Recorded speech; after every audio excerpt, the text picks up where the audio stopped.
अस्सलाम वालेकुम दोस्तों आज हम आपको एक अहम खबर पहुंचाने जा रहे हैं और वो खबर है बिल गेट्स के बारे में, यानी दुनिया के अमीर तरीन आदमी के बारे में ये खबर हम आपको देने जा रहे हैं। अरबपति अमरीकी ताजर और माइक्रोसॉफ्ट कंपनी के मालिक बिल गेट्स ने कहा है कि वबाई मर्ज कोरोना वायरस के फैलाव में उनका कोई किरदार नहीं है। सोशल मीडिया उनके खिलाफ सालसी नज़रियात फैलाने में मसरूफ़ है। बिल गेट्स ने जुमेरात को अमरीकी नशरियाती अदारे CNN को दिए गए एक इंटरव्यू में कहा कि वबाई मर्ज के फैलने के बाद सोशल मीडिया पर उनसे मुतल्लक तरह तरह की बातें की जा रही हैं और इन सालसी नज़रियात का एक तवील सिलसिला जारी है।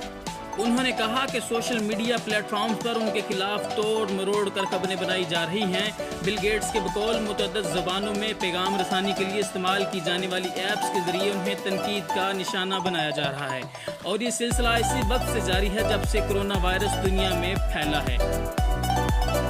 बिल गेट्स पर इल्ज़ाम लगाया गया है कि वो वैक्सीनेशन और इलेक्ट्रॉनिक माइक्रोचिप्स के जरिए दुनिया की 15% आबादी को ख़त्म करना चाहते हैं।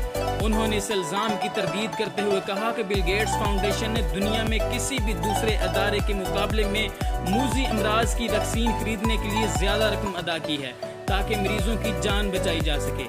बिल गेट्स ने कोरोना वायरस के खिलाफ जंग के लिए $25 करोड़ देने का वादा किया है, जबकि उनकी फाउंडेशन गुज़श्ता 20 बरसों से तरक्की पजीर ममालिक की अवाम की सेहत को बेहतर बनाने के लिए मुसलसल करोड़ों डॉलर्स खर्च कर चुकी है। इसी खबर अदारे AFP के मुताबिक फैक्ट चेक ने कोरोना के बहरान के आगाज से अब तक अंग्रेजी, फ्रांसीसी, हिस्पानवी, पोलिश और चेक समेत मुतअद्दिद जुबानों में फेसबुक, व्हाट्सएप और इंस्टाग्राम जैसे प्लेटफॉर्म पर बिल गेट्स मुखालिफ दर्जनों अफवाहों का मुशाहिदा किया है। अफवाहों में बिल गेट्स पर इल्जाम लगाया गया है कि वो बहरान का फायदा उठा रहे हैं और वैक्सीन की फरोख्त में रकम कमाना चाहते हैं। दोस्तों ये तो पता नहीं है कि बिल गेट्स कितना सच बोल रहे हैं और कितना झूठ, लेकिन बिल गेट्स ने ये वाज़ेह कर दिया है कि कोरोना वायरस फैलाने में उनका कोई हाथ नहीं है। तो दोस्तों आज हम आपको बिल गेट्स के हवाले से बता रहे थे।